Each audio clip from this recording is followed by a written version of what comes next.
the operating room.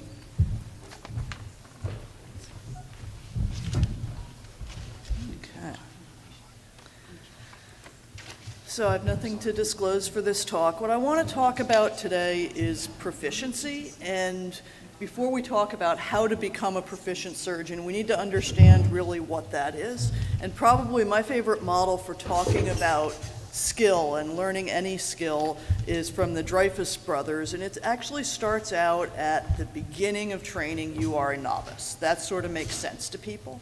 Move up to what's called an advanced beginner. Advanced beginners have some idea of the steps, they have a clue of what's going on, but can't really put things together yet. And then get to competent.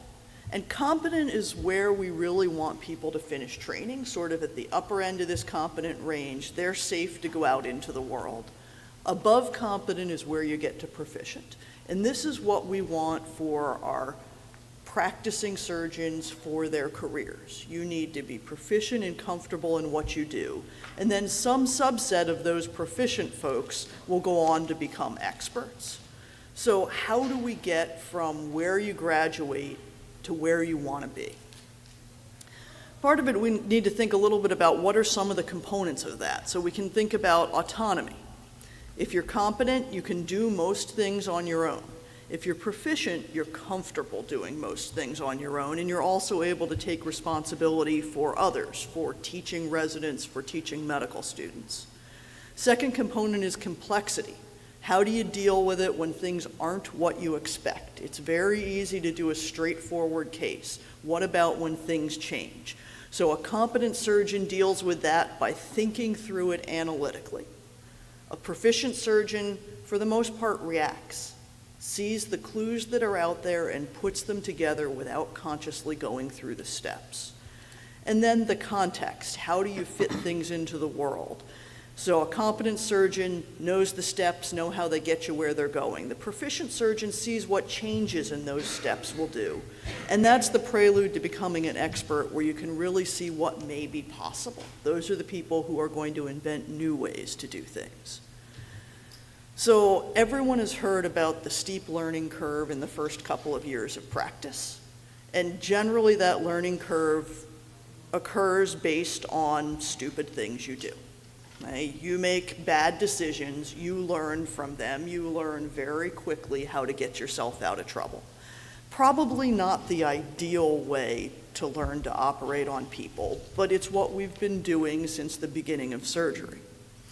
There are some things you can do to help accelerate that learning curve and to put yourself in a better shape to not only come out of training closer to proficient, but to really accelerate that as you're early in your practice. So I'm going to talk about sort of three areas this morning.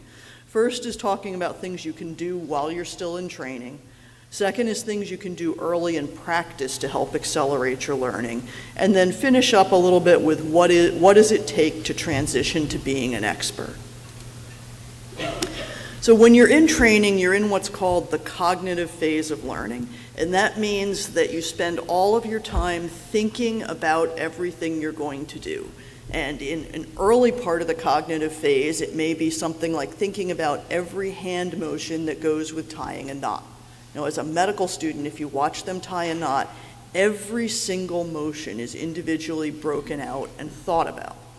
And that's how we naturally learn. One of the things we tend to forget about this phase is there are tricks you can do about how you're thinking about things. So sort of thinking about how you think that can help accelerate your learning. So everyone thinks back to medical school or even earlier, the way everyone used to think you learned was we pour knowledge at you, it sinks into your brain, and now you know it. So if you've been to a lecture on thymoma, you must, of course, know about thymoma. Doesn't actually work that way. And understanding a little bit about how this works can help you learn more. It turns out that learning actually is a building process, and it requires attaching new facts to things that you already know. So if you're building an addition on your house, if it doesn't attach to the rest of the house, it is really of no help to you. So what you need to think about as you're learning is, how does this fit in to what I already know? If you think about what you already know, I'm sure some people have a closet that looks a little bit like this. You know, if I go into my closet that looks like this and say, I want to wear my lime green tank top today, it's going to take me forever to find it. It's the same thing if I want to know what to do if I put a cannula in the aorta and the aorta dissects. If I haven't attached that to something else, I can't find it when I need it. If I've got my mental closet organized, then I know where to go for things. Now, I've got that knowledge that I'm going to hear about thymoma in this lecture. I'm going to attach to the, hey, I remember from medical school there were these different types of mediastinal masses. Now I'm going to hang some more information in that section of my closet. Your goal as a trainee is really to get to autonomy. When you graduate, you want to be able to go out there and be safe on your own. That used to be almost automatic because there was a lot of autonomy in training. There really isn't anymore. You know, things have changed. There are now regulations that limit the amount of autonomy. There are time limitations. So what we need to do is figure out how to get more autonomy in this new framework. In the ideal world, as you go from being an early, sort of immature learner, you should be completely dependent on a faculty member. And as you grow as a learner, you should proportionally grow in independence. In the real world, it's probably something like this. Our trainees are capable of far more than we let them do. So how do we bring these two curves closer together? So I'm sure most people have gone into an OR and be told, prepare for the operation. So what does prepare look like? If you send a medical student to prepare for an operation, what do you expect them to do? You expect them to read about the anatomy. You expect them to know the steps of the procedure, maybe a little bit about the natural history and what some of the outcomes are. As a senior resident, as a fellow getting ready to graduate, this is not preparation. You need to start thinking about some of the higher level things. You need to think about where is the wiggle room? Where are the decision points in the operation? How do I make those decisions? How do I decide what the right spot for a distal coronary anastomosis is? When I'm doing a left upper lobe, how do I decide whether to take a second arterial branch first? You know, all of these decisions that you need to think about. And what are the potential problems? What are the things you have to be careful about as you're going through an operation? So if I think about my left upper lobectomy, this is sort of the junior fellow level of preparation. Okay? We've looked at the anatomy, we know what each of the steps is supposed to look like, we've divided up the operation into logical steps. The senior level, you want to think about where the wiggle is. So should I take that posterior branch before I take the upper lobe bronchus, and what's going to help make that decision? And you want to think about the problems. So as you get around that upper lobe bronchus, you have to know there's an artery hiding behind it. If you don't know what to expect and what potential things can go wrong, you're going to get yourself in trouble. And as soon as you get yourself in trouble, everyone knows that autonomy vanishes. That would be when sides of the table switch. And if your attending is having a good day and is feeling generous, they may get you over that hump and switch back. More commonly, they probably don't. Once the switch has happened, it often tends to stay. So the longer you can avoid that switch, the better off you are. You really want to think about what I call advanced cognitive skills.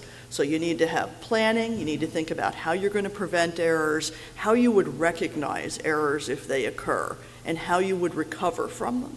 And if you can talk through some of these things with an attending ahead of time, that's really helpful in their understanding of what your potential level of autonomy can be. And you do want to talk through this ahead of time. In order to create autonomy and advance autonomy, one of the great ways to do it is to talk ahead of time and talk afterwards.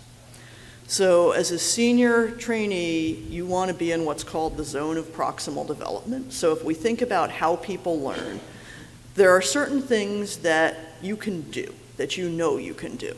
So if I'm doing a case that requires a thoracotomy, I know my senior fellow can do a thoracotomy. They can get in and out of the chest without me even in the room. But there are going to be parts of it that they're going to need some help for.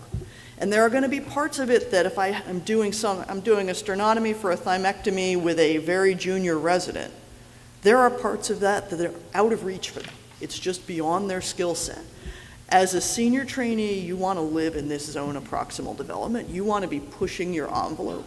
It doesn't do you any good if you do every aortic valve where you do the sternotomy, you cannulate, and then you walk around to the other side of the table. That doesn't help you. You get really good at a limited skill set, but you've got to be able to push that envelope and do the more challenging parts of the case. And one way to try and get to do that is to negotiate this in advance. So before the case, talk to the attending and say, okay, I've done a bunch of these. The thing that I think I really need to focus on is putting stitches in the annulus or getting around the truncus anterior or the pulmonary artery. Can we focus on that today? And make it a win-win. You know, how about you do some of the other parts of the case so that we can go faster, or you help me with them more so we can go faster, and give me this block of time where I can slow down and I can try and struggle a little bit and work through this part of the case. That way the OR keeps moving, but you still get the learning you need. And this requires a lot of thinking about how you learn. You have to recognize, what do you need to work on? And then afterwards, you need to figure out how you did. And feedback is always a sore point for both learners and teachers. So every time I talk to learners, they tell me they don't get enough feedback about what they're doing. Every time I talk to teachers, they tell me I'm giving them continual feedback throughout the operation. How can they miss that? So the reason they miss that is because of something called cognitive overload. So I said learners are in that cognitive phase where they need to think about what they're learning, and they can't process feedback at the same time. In the same way, faculty can't remember all the feedback they gave at the end of the case. So one thing that can help is having some pre-planned feedback topics. I'm going to focus on this part of the case. Can you please give me feedback on my needle angles for my distal coronary anastomosis? Most faculty can handle that, and then you do it at the end of the case, and that gives you one point of feedback that you can get from that case. So as you move out of the training phase and into practice, there's some other things you can do. You start out your training fairly clueless. You have low ability, low confidence, as you should. You work up through your training. This sort of peak of naive confidence usually happens somewhere second half of your training, kind of midway to second half. And then you go over the hump. And over the hump, usually you graduate about here. You've developed this fear. You recognize that you don't know everything. You know, as you're halfway through, you're like, I can do this. Why won't they let me do this? And then you get to the end, and you're like, oh, God, I'm going out into the world. I can't do this.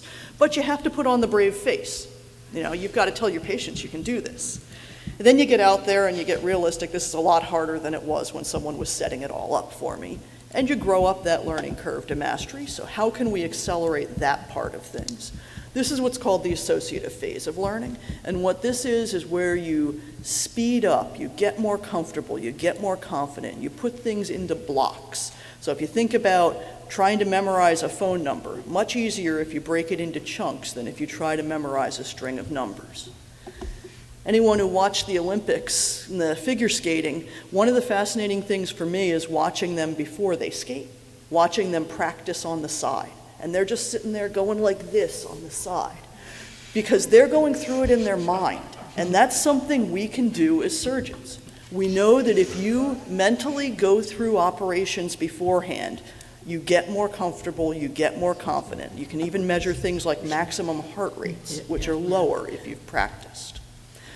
Same thing with video review. How did Notre Dame beat UConn for the NCAA women's this year? UConn is supposedly unbeatable. They did it, but they did it through things like reviewing their own videos. Most painful thing you will ever do is watch yourself operate on video. It is also what you will learn the most from. So as an early attending, you should be videoing every single case you can and watching that and going through what can you do better. And then the last thing I'll talk about is getting to that automatic phase. When you're the expert, what are things you can do to get to there?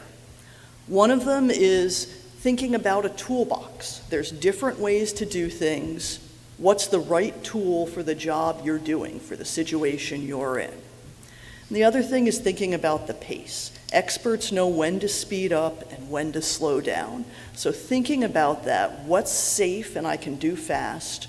What are things that I need to slow down for? Recognizing when something doesn't look right and slowing down will make you a safer surgeon.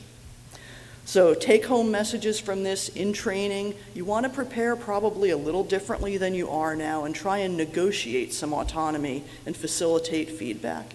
In practice, rehearse what you're going to do. Visualize perfection. And then think about the what-ifs and critique your performance. And then try and get alternatives to transition to expert, grow your toolbox, and focus on the flow of the operation. Thank you. So thanks, Sherry. That's an absolutely stellar talk with some real nuggets, and it's going to dovetail, I think, brilliantly with Joe Wu's coverage of a very similar topic. But before we do that, I want to introduce Julie Swain, who's going to talk about